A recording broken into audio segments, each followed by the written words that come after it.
Je suis le père Christophe de Dreuil, prêtre du diocèse d'Aix-en-Provence et Arles. Mon espérance est enracinée tout d'abord dans le choix du Seigneur, dans son appel, l'appel qu'il m'a adressé tout d'abord à devenir son enfant bien-aimé par le baptême, mais l'appel aussi qu'il m'a adressé à être prêtre, cet appel relayé par l'appel de l'Église.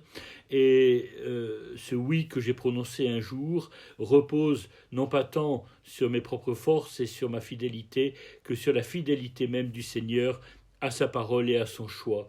Je sais que je peux compter sur lui parce que il m'a choisi et appelé et parce que, très pauvrement et simplement, j'ai accepté de répondre à cet appel et j'essaie d'y répondre chaque jour. Semble exprimer le mieux l'espérance, c'est l'image de la lumière. Il suffit d'une toute petite lumière, il suffit parfois d'une seule étoile dans le ciel pour que déjà les ténèbres semblent moins épaisses et moins enveloppantes. Une petite lumière peut tout changer. Alors cette lumière, c'est d'abord évidemment celle du Christ qui est la lumière du monde, mais c'est également la lumière que nous avons à être également à la suite du Christ, les uns pour les autres. La parole de Dieu qui me donne de l'espérance, c'est cette exclamation de saint Paul « Qu'as-tu que tu n'aies reçu ?»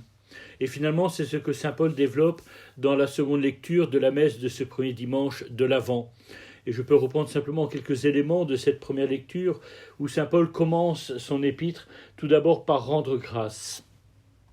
« Je ne cesse de rendre grâce à Dieu à votre sujet pour la grâce qu'il vous a donnée dans le Christ Jésus. » C'est peut-être ça aussi l'espérance, d'être capable de rendre grâce et de reconnaître dans ceux que nous côtoyons, que nous rencontrons, la grâce qui est à l'œuvre en eux. Non pas simplement ce qui leur manque, mais ce qui leur est donné. Et c'est ce que saint Paul développe ensuite.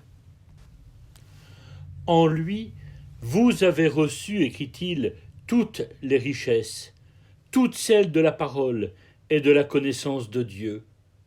Car le témoignage rendu au Christ est établi fermement parmi vous. Ainsi, aucun don de la grâce ne vous manque, à vous qui attendez de voir se révéler notre Seigneur Jésus-Christ. Nous sommes souvent tellement inquiets de ce qui nous manque que nous risquons de passer à côté de tout ce qui nous est donné et que nous sommes en mesure de pouvoir épanouir avec l'aide de l'Esprit Saint.